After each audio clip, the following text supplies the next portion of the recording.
السلام علیکم ورحمۃ اللہ وبرکاتہ۔ الحمد للہ رب العالمین والصلاة والسلام علی رسولہ الکریم وعلی آلہ واصحابہ اجمعین، اما بعد فاعوذ باللہ من الشیطان الرجیم، بسم اللہ الرحمن الرحیم۔ من اجل ذلك كتبنا على بني إسرائيل أنهما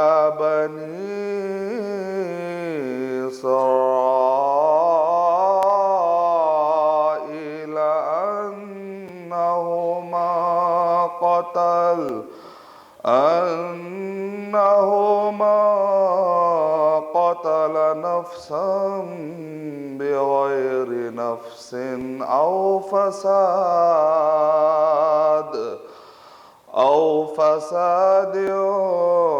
في الأرض فكأنما قتل الناس جميعا ومن أحياها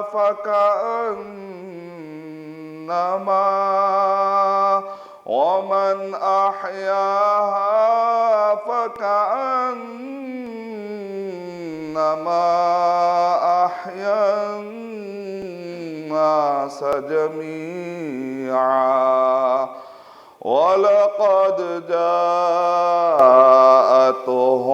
رسلنا بالبينات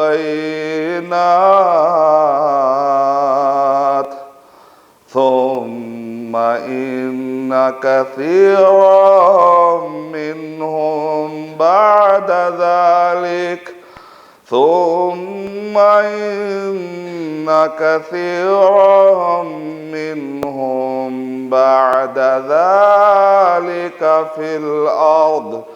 في الأرض لمسرفون۔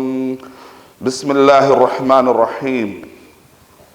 رب اشرح لی صدری ویسر لی امری واحلل عقدۃ من لسانی یفقہ قولی۔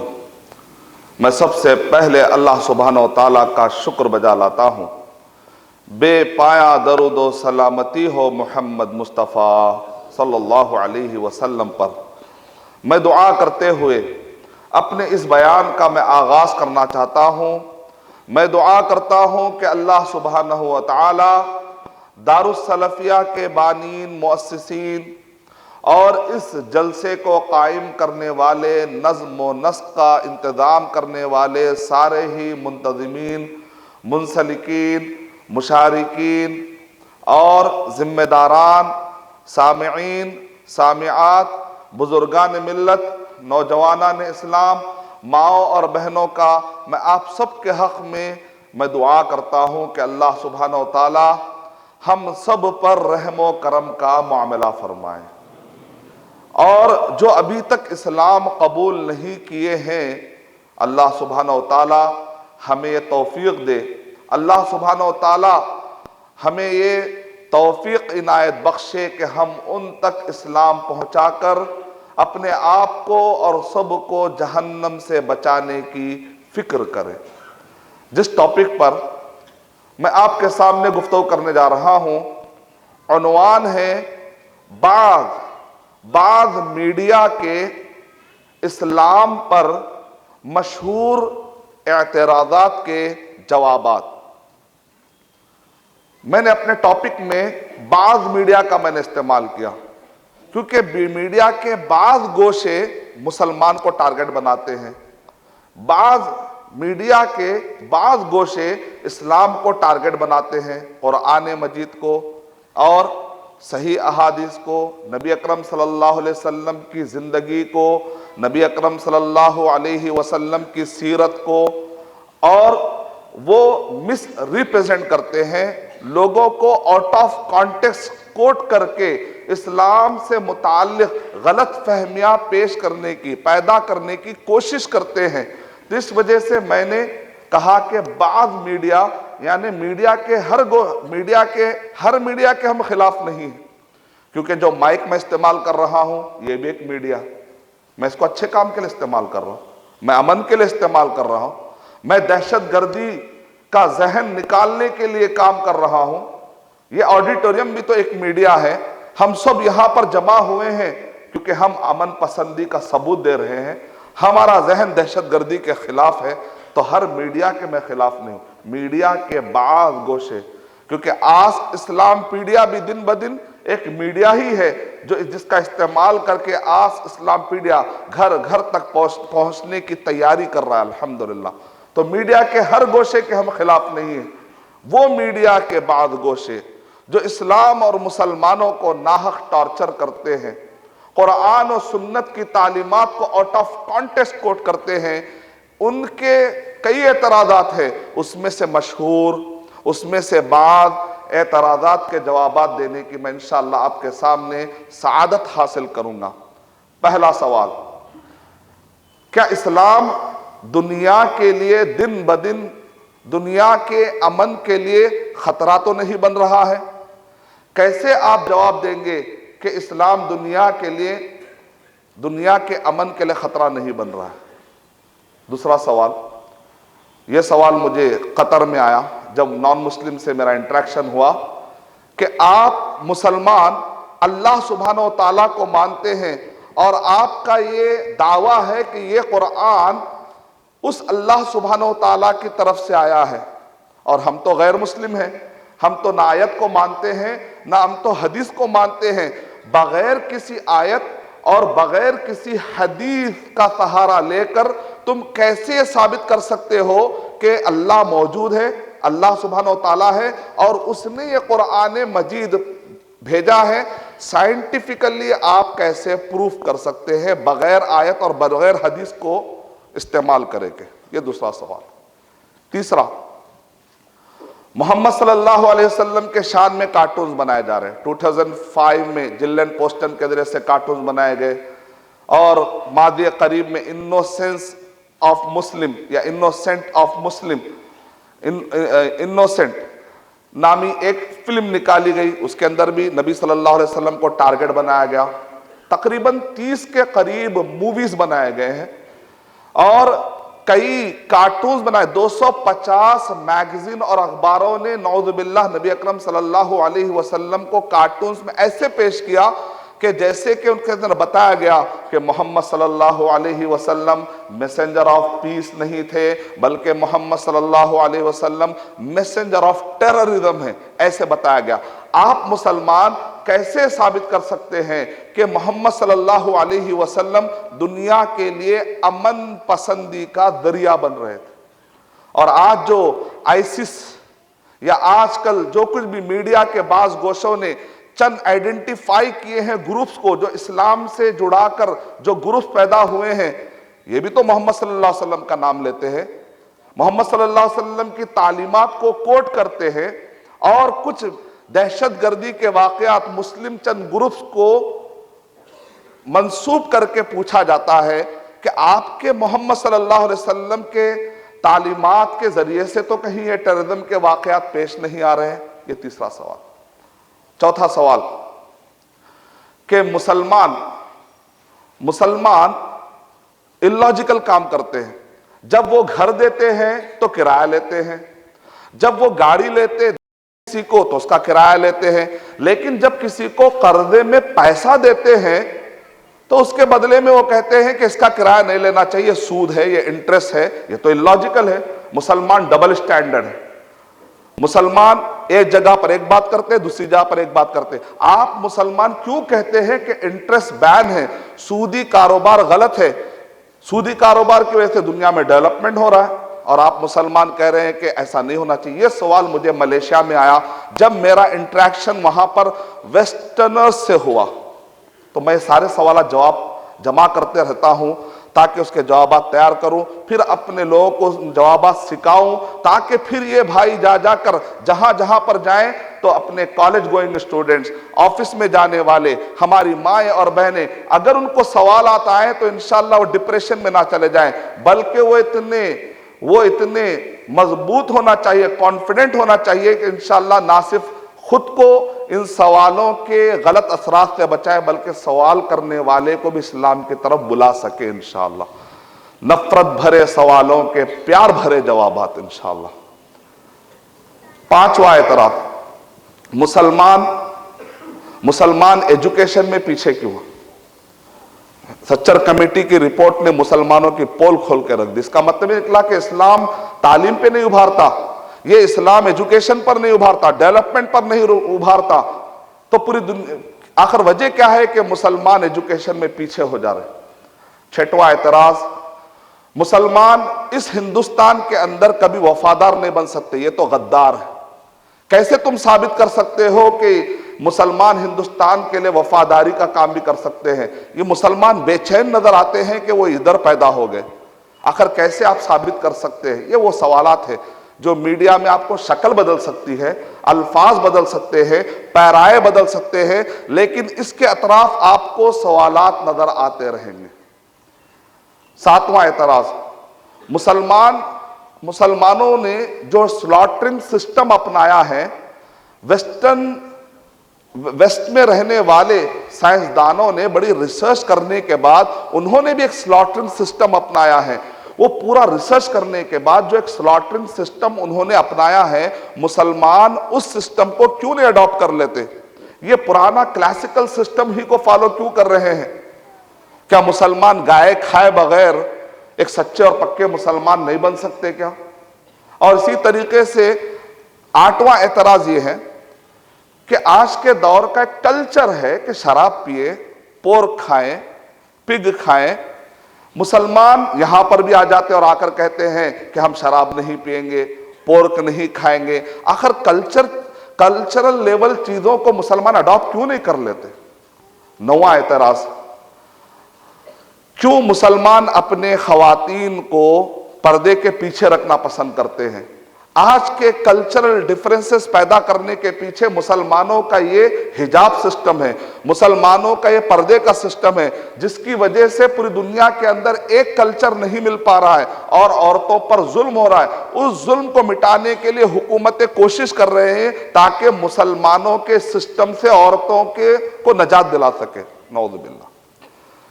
10واں اعتراض یہ ہے کہ مسلمان ہمیشہ کلمہ پڑھانے کی چکر میں کیوں رہتے ہیں؟ کیوں دوسروں کو اسلام بتانے کی کوشش کرتے ہیں؟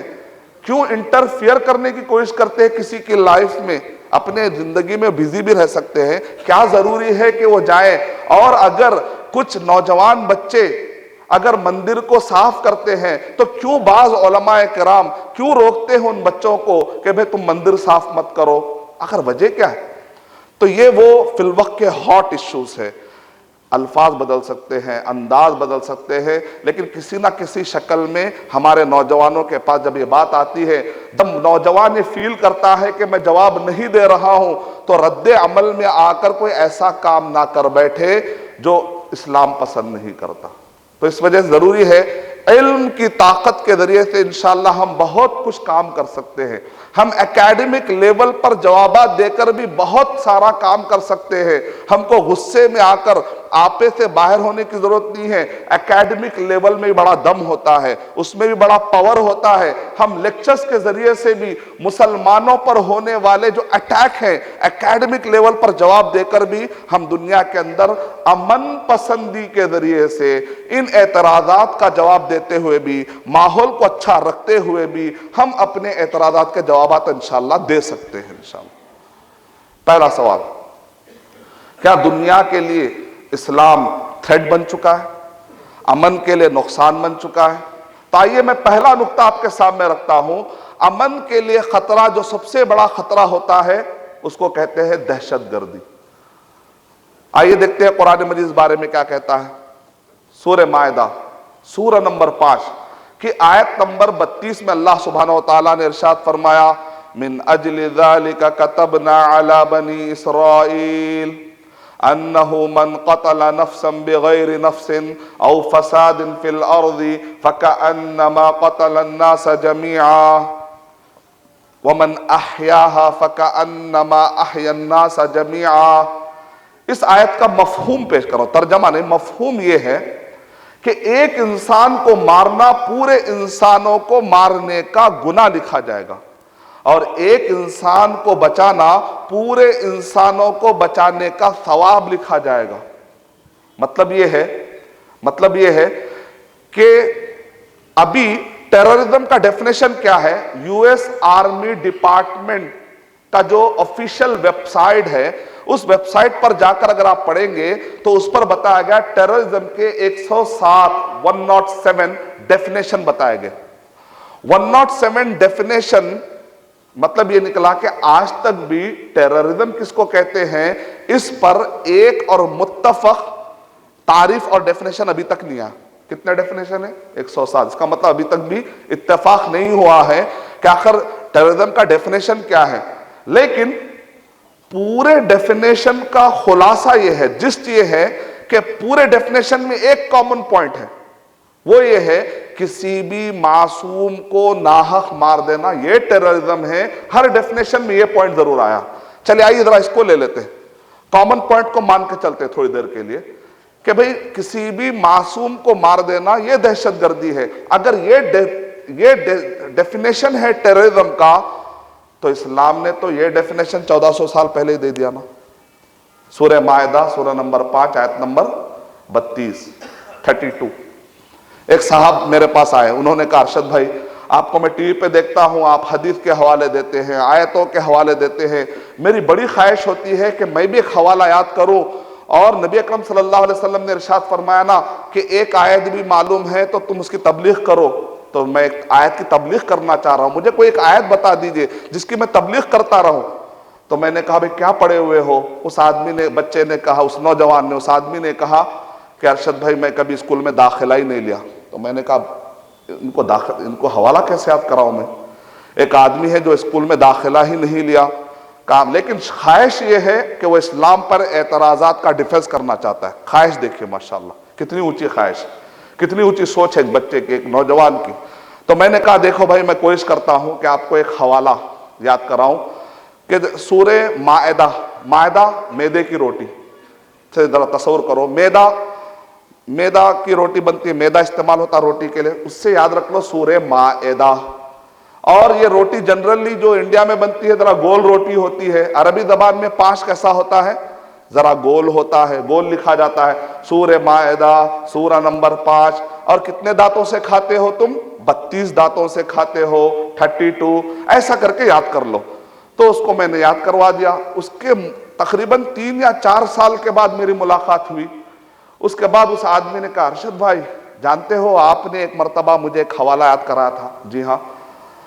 تو اس حوالے کو میں لوہے کا کاروبار کرتا ہوں، اسکریپ کا کاروبار کرتا ہوں، جتنے میرے فیلڈ میں سیٹ ہے نا وہ بہت سارے ہندوز ہیں، ہندو بھائی ہیں، اور میں اپنے سیٹ کو جا کر، وہ جب بھی مجھ سے کہتے ارے تمہارے لوگ تو ایسا کرتے ہیں نا، تمہارے لوگ تو ایسا کرتے ہیں نا، تو میں فٹ سے ان کو کیا کرتا ہوں، سورہ مائدہ سورہ نمبر 5 آیت نمبر 32 پڑھ دیتا ہوں، اور یہ آیت جب بتاتا ہوں نا تو وہ کہتے ہیں نہیں اسلام تو صحیح ہے بھائی، وہ شاید وہ کر رہا ہو۔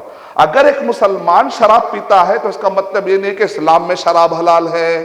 اگر ایک مسلمان چوری کرتا ہے تو اس کا مطلب یہ نہیں کہ اسلام میں چوری حلال ہے۔ اگر کوئی مسلمان کہیں پر، پہلے تو میں بلیو یہ کرتا ہوں کہ ایسا کوئی سچا مسلمان جس نے یہ آیت پڑھ لی ہو، جس نے سمجھ لیا ہو، وہ کسی معصوم کو مارے گا، ایسا ہو ہی نہیں سکتا۔ میرا بلیو تو یہ ہے اگر کہیں پر کوئی مسلمان اگر کوئی کسی معصوم کو مار دیتا ہے تو یہ اس کا اپنا عمل ہے، اسلام کا اس سے کوئی تعلق نہیں۔ تو یہ پیغام میں ہر جگہ پھیلا رہا ہوں۔ میں نے کہا بھائی آپ تو پڑھے لکھے نہیں ہیں، ابھی تک حوالہ کیسے یاد رکھے؟ تو اس آدمی نے کہا جب بھی میں صبح میں برش کرتا ہوں، دانتیں دیکھتا ہوں تو مجھے وہ حوالہ یاد آ جاتا ہے۔ تو مجھے امید ہے کہ آپ کو بھی حوالہ یاد ہو گیا ہوگا۔ سورہ مائدہ سورہ نمبر 5 آیت نمبر 32۔ اب کسی کے 31 دانت ہے تو خیر پرابلم الگ ہے، لیکن میں 32 دانت جو جنرل بات ہے، جنرل کو لے کے چلتے ہیں۔ کوئی کہتا ہے کہ 2+2 تو غصے میں آ کر میں 2+2 6 نہیں کہہ سکتا. اسلام اگر کوئی دہشت گردی کرتے ہوئے کسی مسلمان بھائی کو مار دیتا ہے تو اس کا بھائی غصے میں آ کر اس آدمی کے بھائی کو تو نہیں مار سکتا نا. 2+2 5 بھی غلط, 2+2 6 بھی غلط. اسلام کیا کہتا ہے؟ اگر کوئی آدمی کہتا ہے 2+2 5 غلط ہے, رد عمل میں غصے میں آ کر کہتا ہے اچھا تم 2+2 5 کہتے ہو, آج سے میں کہوں گا 2+2 6, تو اسلام کہتا ہے تم بھی غلط, اسلام کہتا ہے تم بھی غلط. اسلام کہتا ہے جو حق ہے نا, انصاف ہے نا, اسلام اس کا ساتھ دیتا ہے. 2+2 4 ہی ہوگا. دہشت گردی چوری ہے, چاہے مسلمان کرے یا غیر مسلم کرے. دہشت گردی غلط ہے, چاہے مسلمان کرے چاہے غیر مسلم کرے. مسلم کرتا ہے تو بھی غلط, غیر مسلم کرتا ہے تو بھی غلط. اسلام دہشت گردی سے پاک.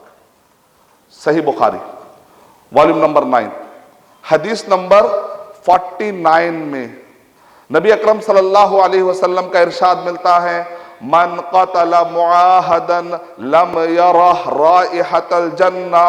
اگر کوئی بھی, چاہے مسلم ہو چاہے غیر مسلم ہو, اگر کوئی کسی بھی معاہدہ کیے ہوئے, ایگریمنٹ کیے ہوئے, چاہے مسلم ہو چاہے غیر مسلم ہو, اگر کوئی بھی معاہدہ کیے ہوئے, ایگریمنٹ کیے ہوئے کو مار دیتا ہے تو یہ مسلمان یا یہ غیر مسلم کسی بھی انوسنٹ کو مار کے اگر قیامت میں آئے گا تو یہ جنت کی خوشبو تک بھی نہیں سنے گا.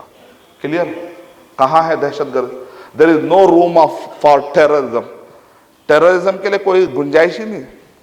ہندوستان کے سارے ایگریمنٹ کیے ہوئے, ہندوستان کیا ہے؟ Place of agreement. ہندوستان کیا ہے؟ پلیس آف ایگریمنٹ ہے. یہاں پر ہندو, مسلم, سکھ, عیسائی آپس میں یہاں پر معاہدہ کر کے رہیں گے. یہ ہندوستان کے پریمبل میں لکھا ہوا ہے, یہاں کے ہندوستان کے قانون کے مقدمے میں لکھا ہوا ہے. ہمارے جو کانسٹیٹیوشن ہے اس کے شروع میں لکھا ہوا ہے کہ یہ کسی کا ملک نہیں ہے, یہ سب کا آپس میں ایگریمنٹ کردہ ملک ہے. یہ پلیس آف ہندوازم یا پلیس آف کرسچینٹی نہیں بلکہ پلیس آف ایگریمنٹ ہے. یہاں پر سب کو مساوی طور پر حقوق ملیں گے. اب ایسے ملک میں خون کے حفاظت کی بات کون کر رہے ہیں؟ 1400 سال پہلے محمد صلی اللہ علیہ وسلم کہہ رہے کہ جو کوئی بھی معاہدہ کیے ہوئے کسی بھی معصوم کو, اگر کوئی بازار میں نکلتے ہیں عورت کو, بچوں کو, معصوموں کو مار دیتے ہیں تو اسلام اس سے بری. کوئی اگر قانون کو اپنے ہاتھ میں لیتا ہے تو اسلام اس سے بری ہے. کوئی بھی کسی معصوم کو مار دیتا ہے تو اسلام اس سے بری ہے. اس آدمی کا پرسنل اس کا ڈیسیشن ہے, اسی سے اس سے مطالبہ کیا جائے کہ اس نے ایسا کیوں کیا, اسی کو اس کی سزا ملنی چاہیے. اس کی وجہ سے دوسرے مسلمان یا کسی بھی غیر مسلم کو ہراس نہیں کیا جانا چاہیے. اسلام کا تصور بہت ہی کلیئر. تو اسلام کی یہ جب یہ تعلیمات ہے تو یہ اسلام پوری دنیا کے لیے تھریٹ کیسے بن سکتا ہے؟ کیسے یہ مسلمان پوری دنیا کے لیے خطرہ بن سکتا ہے؟ بلکہ اس اسلام کی وجہ سے کیا فائدہ ہوا جانتے ہیں ہم؟ اگر روڈ پر آپ دیکھ رہے ہیں کسی کا ایکسیڈنٹ ہو گیا, ہندو ہے, بٹو لگایا ہوا ہے, تڑپ رہا ہے, خون نکل رہا ہے, ایسے وقت پر اگر میں دیکھوں گا کہ کوئی ہندو بھائی روڈ پر تڑپ رہا ہے, خون نکل رہا ہے, تو میں فوراً کیا کروں گا؟ اس کو اٹھا کے لے جا کر انشاءاللہ جلد سے جلد کوشش کروں گا کہ ہاسپٹل پہنچاؤں. کیوں بھائی؟ کوئی آدمی پوچھ سکتا ہے وہ تو بٹو لگایا ہوا ہے, ہندو ہے, آپ کیسے مدد کر سکتے ہیں, وہ آپ کا دھرم کا ماننے والا نہیں ہے.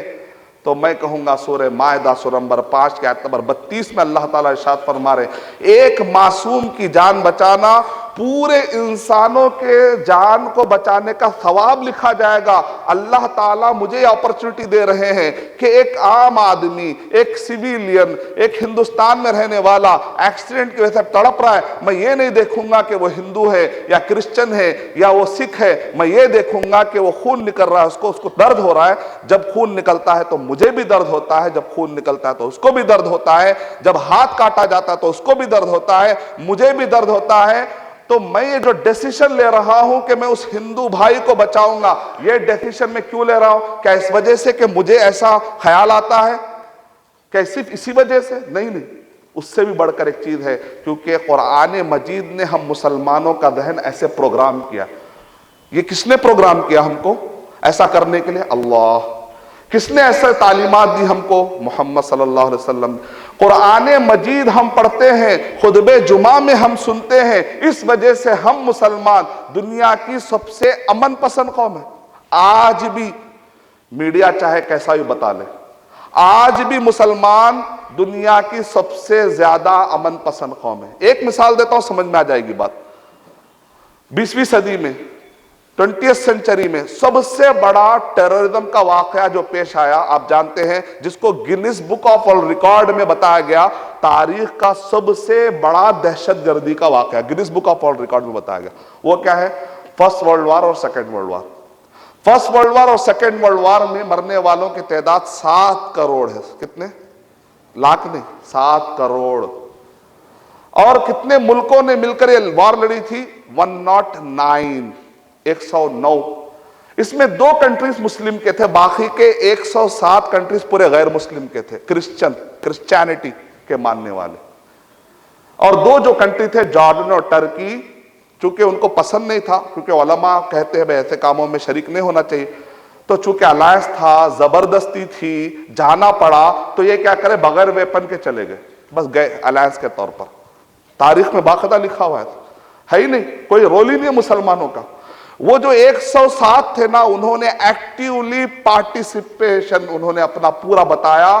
7 کروڑ معصوم مارے گئے، یورپ امریکہ کے پورے لوگ ہل کر رہ گئے، یعنی کہ ایک بہت بڑا کام، ایک ویسٹرن پٹی پر ایک بہت بڑا دہشت گردی کا واقعہ پیش آیا۔ 107 کنٹریز۔ اب تعجب کریں گے، 1945 میں جب یہ سیکنڈ ورلڈ وار ختم ہوتی ہے، فارمولا ایک ہے، نتیجہ کچھ اور نکل رہا ہے۔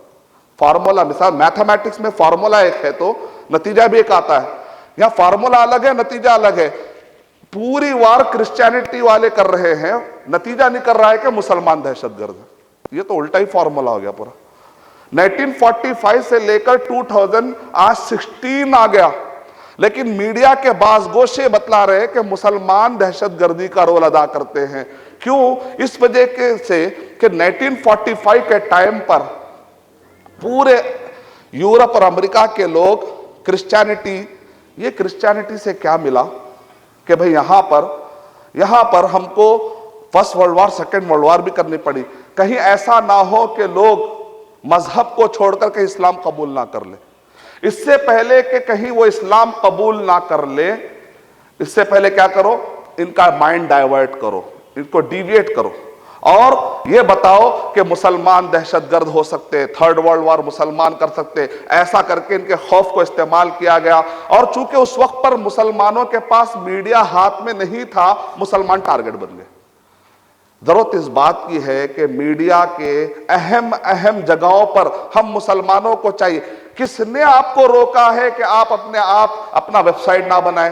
کس نے آپ کو روکا ہے کہ آپ کا انگلش اخبار نہیں ہونا چاہیے؟ کس نے آپ کو یہ روکا کہ آپ کا ٹی وی چینل نہیں ہونا چاہیے؟ کس نے آپ کو یہ روکا کہ اسکول کا باقاعدہ ایک سسٹم تک ڈال سکتے ہیں مسلمان، جیسے SSC ہے، CBSE ہے، ویسے باقاعدہ مسلمانوں کا اپنا ایک کریکلم بھی لا سکتے ہیں؟ کس نے آپ کو روکا؟ کس نے نہیں روکا؟ یہ ہماری سستی ہے۔ ہم دیکھتے چلے جا رہے ہیں کہ اسلام پر اٹیک ہو رہا ہے۔ آپ نے دیکھا ہوگا کہ کالج میں اس بچے کو ٹارگٹ بنایا جاتا ہے جو سب سے کمزور ہوتا ہے۔ آج مسلمان پوری دنیا میں میڈیا کی طاقت نہیں رکھنے کی وجہ سے اس کمزور بچے کی طرح ہو چکے ہیں۔ اس وجہ سے میڈیا کے بعض گوشے آسانی کے ساتھ مسلمانوں کو دہشت گردی کی طرح، بلکہ مسلم کی بڑی تعداد، بلکہ پوری کمیونٹی کو نہیں بلکہ اسلام کو تک دہشت گردی والا ریلیجن بتانے کے لیے کامیاب کیوں ہو رہے ہیں؟ کیونکہ ہم اپنا رول ادا نہیں کر رہے۔ تو یہ تھا پہلا سوال کا جواب کہ یہاں پر کیا ہو رہا ہے، آپ کو اس سے اندازہ لگ جائے گا انشاءاللہ۔ سیکنڈ، کیسے آپ مسلمان، آپ کہتے ہیں اللہ ہے، آپ کہتے ہیں کہ اللہ سبحانہ و تعالیٰ نے اس قرآن مجید کو آسمانوں سے بھیجا ہے، محمد صلی اللہ علیہ وسلم نے اس کی تشریح صحیح احادیث سے کی ہے، تو آپ کا عقیدہ یہ ہے کہ قرآن اور صحیح حدیث اللہ سبحانہ و تعالیٰ کی طرف سے ہے۔ آپ کیسے بلیو کرتے ہیں؟ سائنٹیفکلی کیا آپ یہ پروف کر سکتے اس عقیدے کو؟ تو میں نے اس پروفیسر صاحب سے کہا، ڈن، آئی ایم ریڈی۔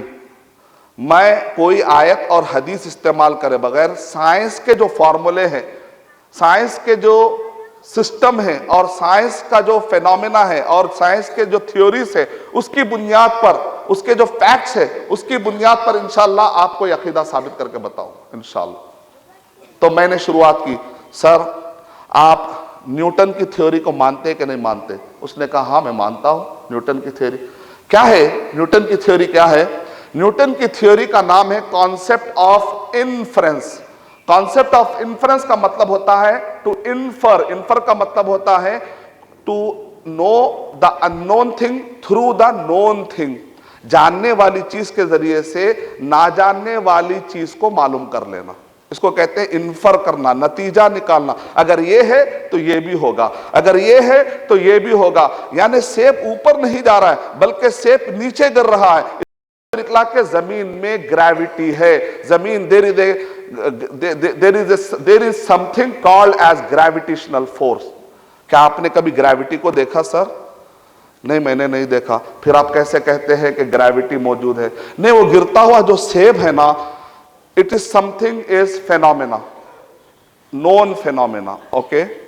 اور جو گریویٹیشنل فورس ہے نا، it is something is unknown phenomena، okay? جب آپ نے اس کے ذریعے سے گریوٹی کو معلوم کیا تو اس سیب کو ہٹا کر، سر اگر آپ اس قرآن مجید کو رکھ کر سوچئے، آپ کو بھی انشاءاللہ آپ کو جو نظر نہیں آ رہا نا اس کے بارے میں آپ بلیف کرنا شروع کر دیں گے، وہ جو انسین ہے اس کے بارے میں آپ بلیف کرنا شروع کر دیں گے۔ سیب کے ذریعے سے آپ گریوٹی تک پہنچ گئے، سر سمپل ہے، اس کا آتھر ڈھونڈیے، اس کا آتھر ڈھونڈ کر لائیے۔ اگر آپ کہتے ہیں کہ اس کے آتھر، مصنف، مؤلف، لکھنے والے، اپنی طرف سے اوریجنیٹر، اپنی طرف سے دینے والے اگر محمد صلی اللہ علیہ وسلم، اگر آپ یہ جواب دیں گے تو میں اس کے جواب میں کہوں گا یہ سر کہ انسائکلوپیڈیا بریٹانیکا میں لکھا ہوا ہے کہ محمد صلی اللہ علیہ وسلم was an امی، کہ محمد صلی اللہ علیہ وسلم تو ایک امی تھے۔ امی کا مطلب ہے کہ جن کو دیکھ کر پڑھنا نہیں آتا، جن کو لکھنا نہیں آتا۔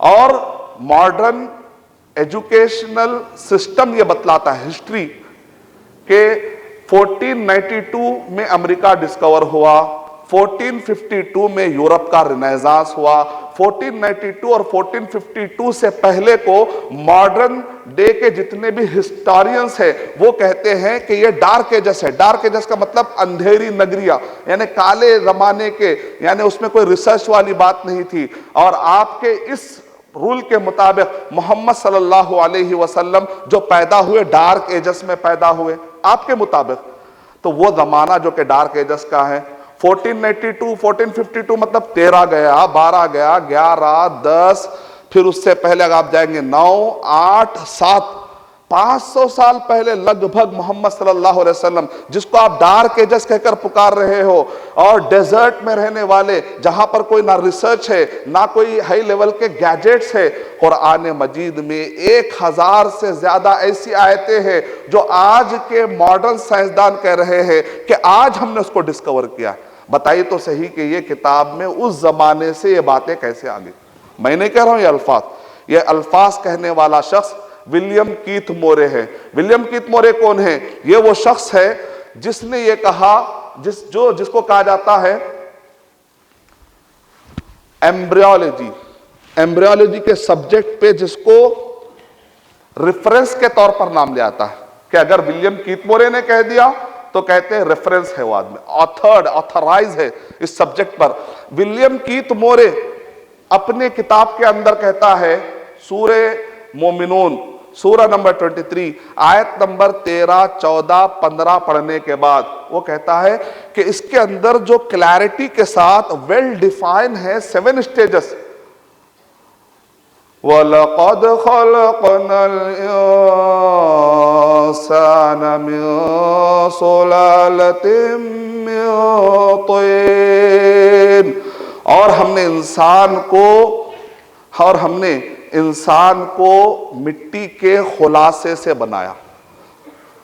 ثُمَّ جَعَلْنَاهُ نُطْفَةً فِي قَرَارٍ مَكِينٍ، پھر ہم نے اس کے بعد کیا سسٹم کیا؟ نطفے کا ایک سسٹم جاری کیا۔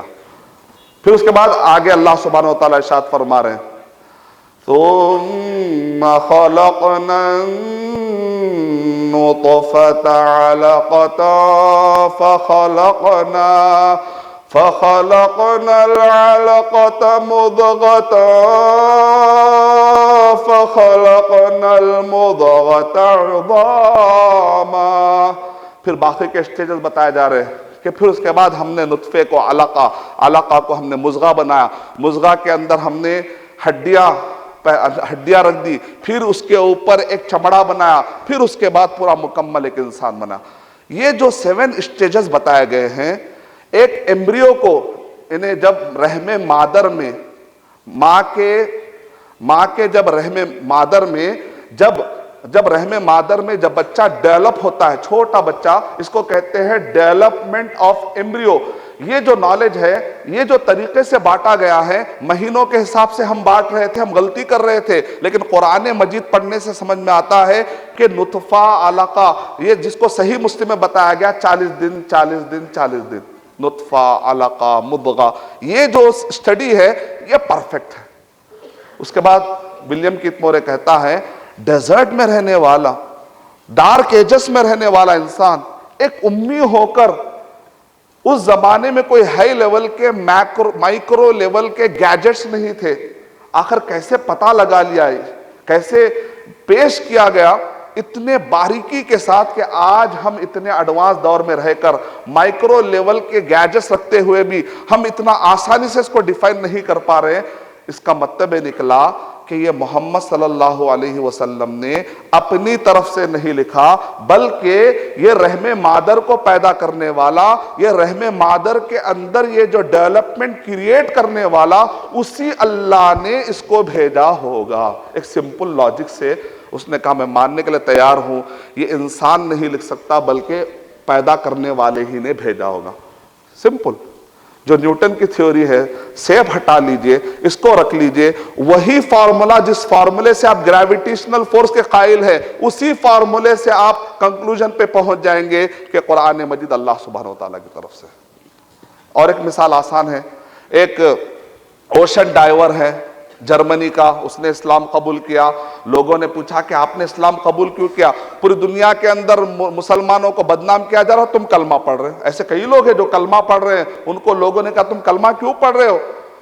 تو اس آدمی نے کہا میں نے مسلمانوں سے پوچھا, جب میں نے قرآن مجید کی آیت پڑھی اذا اخرج یدہ لم یکد یراہا, سورہ نور میں ہے کہ اللہ سبحانہ تعالیٰ سمندر کا نقشہ کھینچ رہے کہ سمندر کے اندر گہرائیوں میں اتنا گہرا, اتنا اندھیرا ہوتا ہے, اگر آدمی اپنا ہاتھ دیکھنا چاہے تو اس کو اپنا ہاتھ نظر نہیں آتا.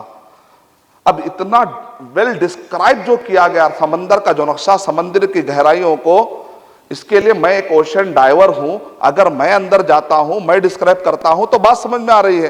میں نے مسلمانوں سے پوچھا کہ آپ کے نبی صلی اللہ علیہ وسلم سمندروں میں غوطہ لگاتے تھے کیا؟ تو مسلمانوں نے کہا سر کیسی بات کر رہے ہیں, محمد صلی اللہ علیہ وسلم تو ڈیزرٹ میں تھے, وہاں تو پانی کے خطرے کو ترستے تھے, وہاں پر نبی صلی اللہ علیہ وسلم نے کبھی بھی سمندر کے اندر آپ نے غوطہ زنی نہیں کی. کیا بات کہہ رہے ہو؟ جس آدمی نے سمندر میں غوطہ زنی نہیں کی, ایک ڈیزرٹ میں رہتے ہوئے جہاں پر پانی کا تصور بہت ہی مشکل سے پایا جاتا ہے, وہ آدمی اتنا بڑا نقشہ کھینچ رہا ہے. اس کا مطلب نکلا کہ محمد صلی اللہ علیہ وسلم نے اس قرآن مجید کو نہیں لکھا, بلکہ یہ سمندروں کی گہرائی کو پیدا کرنے والے نے ہی بھیجا ہوگا. Simple logic. الا يعلم من خلق وهو اللطيف الخبير, کیا وہ جس نے پیدا کیا, کیا وہ نہیں جانے گا کہ کس کو کیا ضرورت ہے, کیسے پیش کیا جائے؟ یہ جو پوری کائنات ہے نا وہ ورک آف اللہ ہے, یہ جو قرآن مجید ہے نا وہ ورڈ آف اللہ ہے. ورڈ آف اللہ میں اور قرآن ورک آف اللہ میں کانٹرڈکشن کیسے ہو سکتا ہے؟ تیسرا سوال, محمد صلی اللہ علیہ وسلم کے بارے میں ہم لوگ کارٹونز اس لیے بنا رہے ہیں کیونکہ ان کی تعلیمات کی وجہ سے ٹیررزم پیدا ہو رہا ہے, اس وجہ سے ہم ان کے 250 اخباروں میں کارٹون شائع کیے اور ہم فلمیں بنا رہے ہیں. اس کا جواب یہ ہے چونکہ آپ کو محمد صلی اللہ علیہ وسلم کی زندگی صحیح نہیں معلوم, یا تو آپ رانگ سورسز سے پڑھ رہے ہیں, یا تو آپ آؤٹ آف کانٹیکسٹ پڑھ رہے ہیں, یا تو آپ پوری طریقے سے نہیں پڑھ رہے. یہ تینوں میں سے کوئی ایک ریزن ہو سکتا ہے. میں نہیں کہہ رہا ہوں یہ بات, یہ بات بھی کس نے کہا؟ جب میرا سمپوزیم بمبئی میں ہو رہا ہے تو اس وقت پر سوامی سری لکشمی شنکر آچاریہ جی نے اسٹیج پر یہ کہا کہ جس وقت تک میں نے محمد صلی اللہ علیہ وسلم کی زندگی کو نہیں پڑھا، میں نے صرف قرآن مجید کو ڈائریکٹ پڑھا، تو میں نے کتاب لکھی کہ اسلام اسلام کیا ہے؟ آتنگواد سکھاتا ہے، اسلام آتنگواد سکھاتا ہے۔ لیکن بعد میں جب میں نے محمد صلی اللہ علیہ وسلم کی زندگی پڑھی، اس فریم کو رکھ کر میں نے قرآن مجید کو پڑھا، تو تب مجھے کانٹیکسٹ سمجھ میں آیا کہ اس آیت کا مطلب کیا ہے، اس آیت کا مطلب کیا ہے۔ میں پہلے نبی صلی اللہ علیہ وسلم کی سیرت کو، قرآن مجید کو جوڑ کر نہیں پڑھ رہا تھا، تو اس وجہ سے میں نے کتاب لکھی، اور میں کئی سالوں کے بعد جب میں نے ریئلائز کیا تو اب میں پہلی کتاب کو میں خود رد کرتا ہوں، اور اس نے کتاب کا نام لکھا اسلام آدرش۔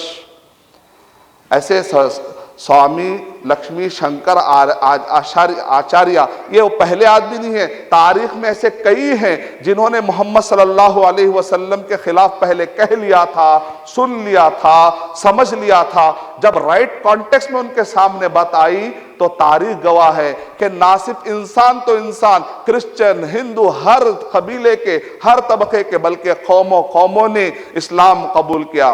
ہے آیا یوں رشتہ تار کے افسانے سے، پاس با مل گئے کعبے کو صنم خانے سے۔ اور نبی صلی اللہ علیہ وسلم کا تعارف اگر پیش کرے تو نبی صلی اللہ علیہ وسلم طائف کے میدان میں، انہیں طائف کے میدان کا نقشہ اگر کھینچ دے تو ایک اورینٹلسٹ کہتا ہے کہ میں نے محمد صلی اللہ علیہ وسلم میں ایک ایسی خوبی پیش کی ہے کہ میں دشمنی کرتے کرتے اب رک چکا ہوں۔ لوگوں نے پوچھا کہ وہ کیا ہے خوبی جو تم نے دیکھی جس کے بعد تم دشمنی میں رک گئے؟ کہا کہ نبی صلی اللہ علیہ وسلم کی جب میں سیرت پڑھ رہا تھا تو مجھے خلاصہ لگا کہ محمد صلی اللہ علیہ وسلم اپنے سے زیادہ سامنے والے کا خیال رکھتے تھے۔ آج کل کیا ہو رہا ہے؟ ہم سامنے والے سے زیادہ اپنا خیال رکھ لیتے ہیں۔ یہ ہم کو اور آگے جانا ہے، ہم کو انشاءاللہ نبی صلی اللہ علیہ وسلم کے اخلاق تک پہنچنا ہے، انشاءاللہ جانا ہے، لینا ہے انشاءاللہ، ہم کو اور سیکھنا ہے۔ پوری دنیا میں آج بھی مسلمان سب سے بہترین لوگ ہیں الحمدللہ، لیکن اور اچھے بننا ہے ہم کو انشاءاللہ۔ محمد صلی اللہ علیہ وسلم نے جو ہم کو بتایا وہ سٹینڈرڈ، وہ لیول تک انشاءاللہ ہم کو جانا ہے۔ طائف کے میدان میں نبی اکرم صلی اللہ علیہ وسلم کو پتھر مارا جاتا ہے، خون نکل جاتا ہے، یہاں تک کہ عائشہ رضی اللہ تعالیٰ عنہ پوچھتی ہے، صحیح بخاری کے اندر آپ کو یہ حوالہ مل جائے گا، حدیث نمبر 3231، عائشہ رضی اللہ تعالیٰ عنہ پوچھتی ہے، اے اللہ کے نبی صلی اللہ علیہ وسلم، کیا آپ کو احد کے میدان سے بھی زیادہ تکلیف دے کوئی دن آیا کیا؟ تو نبی اکرم صلی اللہ علیہ وسلم ارشاد فرما رہے ہیں، ہاں طائف کے میدان میں مجھے احد سے بھی زیادہ تکلیف ہوئی۔ طائف کے میدان میں جب میرے جسم سے خون بہہ رہا تھا، اور یہاں تک کہ ایک ایریے تک پہنچنے تک میں غنودگی میں اور بے ہوشی کی عالم میں، مجھے پتا نہیں تھا کہ میں کہاں ہوں، اتنا مارا گیا تھا۔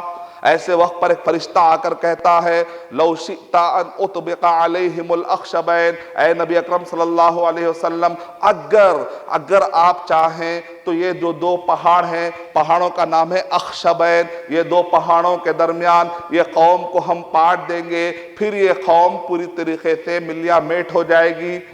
نبی اکرم صلی اللہ علیہ وسلم کا جواب سنیے، خود کا تو خون بہہ گیا ہے، لیکن نبی صلی اللہ علیہ وسلم کو یہ پسند نہیں ہے کہ پتھر مارنے والوں کا خون بہہ جائے، اپنے سے زیادہ سامنے والے کا خیال کر رہے ہیں۔ کہا کہ لا نہیں بلکہ ارجو ان یخرج اللہ من اصلابہم قوما یعبدون اللہ وحدہ ولا یشرکون بہ شیئا، نہیں مجھے اب بھی امید ہے کہ اللہ تعالیٰ اگر یہ نہیں تو شاید کہ ان کے آنے والی نسلوں میں سے ایسوں کو نکالے گا جو ایک اللہ کی عبادت کریں گے اور اس کے ساتھ شریک نہیں کریں گے۔ مسلمان ہو کر شرک کرے ایسا نہیں ہو سکتا، مسلمان ہو کر بدعت کرے ایسا نہیں ہو سکتا۔ غیر مسلم کے شرک کو بھی نبی صلی اللہ علیہ وسلم پسند نہیں کر رہے ہیں کہ مسلمان، بلکہ ان کے آنے والی نسل ہو سکتا ہے توحید قائم کرے، ان کے آنے والی نسل ہو سکتا ہے کہ شرک سے بچ جائے۔ تو نبی اکرم صلی اللہ علیہ وسلم کا اگر یہ ایک واقعہ بھی سن لے گا، کون کہتا ہے کہ محمد صلی اللہ علیہ وسلم نعوذ باللہ دہشت گرد ہے؟ ہم نہیں بتا رہے. آپ یقین کیجئے انوسنس آف مسلم جو مووی بنائی گئی صرف 17 منٹ کی ہے. $1,000,000 کتنے $1,000,000 لگا دیے گئے. آپ بھی بولیے چلیے ہم بھی لگاتے ہیں محمد صلی اللہ علیہ وسلم کے ناموس اور نبی صلی اللہ علیہ وسلم کی سیرت کے ڈیفنس میں ہم بھی اپنا پیسہ لگائیں گے. کیا ہمارے پاس نہیں ہے کروڑپتی؟ مسلمانوں میں بھی ہے کروڑپتی, مسلمانوں میں بھی ہے مال والے. تو پھر Times of India, Deccan Chronicle, یہ بڑے بڑے جو اخبارات ہیں جس کو مسلم غیر مسلم سب پڑھتے ہیں, ان کا بلاک لیجئے اور خرید دیجئے اور جا کر پیسہ دیجئے, بلاک خرید دیجئے اور کہے محمد صلی اللہ علیہ وسلم کے بارے میں طائف کا واقعہ, جنگ احد کا واقعہ, کہ نبی صلی اللہ علیہ وسلم کیسے معاف کر رہے ہیں, کیسے ہمدردی کا معاملہ کر رہے ہیں. یہ سارے واقعات غیر مسلم کو سننے کا موقع دیجئے, انشاءاللہ وہ وقت دور نہیں ہے. مسلم تو مسلم, غیر مسلم بھی گواہی دیں گے کہ محمد صلی اللہ علیہ وسلم کے طریقے میں ہی دنیا میں امن قائم ہو سکتا ہے, اس کے علاوہ کوئی دوسرا راستہ نہیں ہے. انشاءاللہ یہ گواہی ملے گی آپ کو. پیسہ لگائیے پیسہ اللہ کی راہ میں. ایک باطل محمد صلی اللہ علیہ وسلم کا نام اور امیج ڈریگ کرنے کے لیے $1,000,000 لگاتا ہے, میگزین لگاتے ہیں. کیا ہم محمد صلی اللہ علیہ وسلم کے ڈیفنس میں اپنا پیسہ نہیں لگا سکتے؟ ایک لینگویج کھڑی ہو جاتی ہے 6 لاکھ روپے میں. آس اسلام پیڈیا میں صرف ایک لینگویج 6 لاکھ روپے دیں گے تو انشاءاللہ. مراٹھی, آس اسلام پیڈیا مراٹھی آ رہا ہے. آپ تعجب کریں گے, ہم تو پیسہ دے دے کر کام کراتے ہیں, بھائی ٹرانسلیشن کرو, عالموں کو بولتے چیک کرو. لیکن آپ تعجب کریں گے پورے مہاراشٹرا میں ایک ڈاکٹر خاتون ہے جس نے کہا کہ میں فری میں ٹرانسلیشن کر کے دوں گی. اس کے بعد ہم علماء سے چیک کرا رہے ہیں, اس کے بعد چیک کرا رہے ہیں. یعنی ہم بیٹھے ہوئے تلنگانہ میں, لیکن ہم فکر کر رہے ہیں الحمدللہ کہ مراٹھی میں آس اسلام پیڈیا آنا چاہیے. الحمدللہ 15 زبانوں میں, ہندوستان کے مشہور زبانوں میں آس اسلام پیڈیا کام کر رہا ہے. مقصد کیا ہے؟ تاکہ نان مسلم بھی پڑھتے ہیں, کیونکہ ان زبانوں کو پڑھنے والے نان مسلم بھی ہوتے ہیں. اگر ان تک اسلام کا صحیح تعارف جائے گا تو فائدہ کیا ہوگا؟ ان کے ذہنوں سے غلط فہمیاں دور ہوں گے. جب غلط فہمیاں دور ہوتے ہیں, جس ملک میں مسلم, ہندو, کرسچن, سکھ سب مل کے رہتے ہیں, یہاں پر غلط فہمیاں رہنا اچھی چیز نہیں ہے. غلط فہمیوں سے کیا ہوتا ہے؟ فساد کا ماحول بڑھتا ہے. اس سے کیا ہوتا ہے؟ دہشت گردی کے واقعات ہوتے ہیں. گویا کہ ہم مسلمان, ہم یہاں پر جمع ہو کر کوشش یہ کر رہے ہیں کہ غلط فہمیوں کو دور کریں. غلط فہمیوں کو دور کرنے کا فائدہ کیا ہوتا ہے؟ ہندوستان کے اندر سے دہشت گردی اور فساد کا ماحول ختم ہوتا ہے. گویا کہ ایک بہت بڑا کنٹریبیوشن کر سکتے ہیں ہم اکیڈمک لیول پر بھی. پولیس ڈپارٹمنٹ اپنے طور پہ دہشت گردی کو تو دور کرے گا اپنے طریقے سے, لیکن ہم مسلمان بھی اکیڈمک لیول پر دہشت گردی کو ختم کرنے کے لیے بہت کچھ کام کر سکتے ہیں. یہ جو لینگویجز کا پاور ہے, اس پاور کے اندر اسلام کیا ہے, محمد صلی اللہ علیہ وسلم کون ہے, قرآن مجید کیا ہے, اچھے سے اچھے انداز میں ویکیسائز فارمیٹ میں اگر تعارف دیں گے تو انشاءاللہ بہت بڑا کام ہو سکتا ہے انشاءاللہ. چوتھا اعتراض یہ ہے کہ مسلمان انٹرسٹ کے بارے میں خلاف رائے کیوں رکھتے ہیں؟ وجہ کیا ہوتی ہے؟ انٹرسٹ برا کہ اگر سامنے والا آدمی رضامندی سے دے رہا ہے تو اس میں آپ کو پرابلم کیا ہے؟ سامنے والا آدمی اگر خوشی سے دے رہا ہے, وہ دینے ریڈی ہے, بینک والا دے رہا ہے, تو اس میں پرابلم کی بات کیا ہے؟ تو ہم یہ کہیں گے کہ سامنے والا راضی ہو کر دے دے, میں اگر راضی ہو کر لے لوں تو مسئلہ صرف یہی تک نہیں ہے, یہ لینے دینے کی وجہ سے دنیا میں کیا نقصان ہو رہا ہے اس پر آپ کو اندازہ ہونا چاہیے. سود کی وجہ سے کیا نقصانات ہوتے ہیں؟ سود کی وجہ سے نقصان یہ ہوتا ہے کہ پوری دنیا کے اندر فی الوقت, اب آپ دیکھیں گے 2008 میں ریسیشن شروع ہوا, مندی شروع ہوئی, معاشی بھونچال, معاشی بحران آیا, انفلیشن, کریڈٹ کٹ, آج تک بھی اس کے اثرات دیکھے جا رہے ہیں. کئی لوگ زمینوں کو لے کر پریشان ہیں. جس وقت پر ریسیشن آیا 2008 میں, آج 2016 ہے, آج تک بھی اس کے اثرات باقی ہے. بلکہ ابھی جو پریڈکٹ کرنے والے, اندازہ لگانے والے کہہ رہے ہیں کہ بہت جلد پھر ریسیشن اس سال یا اگلے سال آنے والا ہے, زمین والے پریشان ہونے والے. ایک تھوڑے دن پہلے جو ریسیشن آیا اس کا اثر کیا نکلا آپ جانتے ہیں؟ 10 سیکنڈ میں ہائی لیول کی جاب چلے گئی. بڑے بڑے مینیجر تھے, بڑے بڑے سی او تھے. سی او کیا, کمپنی ختم ہوگی تو کہاں کا سی او, کہاں کا مینیجر. بڑے بڑے لوگ جنہوں نے قرضے لیے تھے, کمپنی شروع کیے تھے, پروجیکٹ شروع کیے تھے, جب ان کے چیکس باؤنس ہو گئے, آج بھی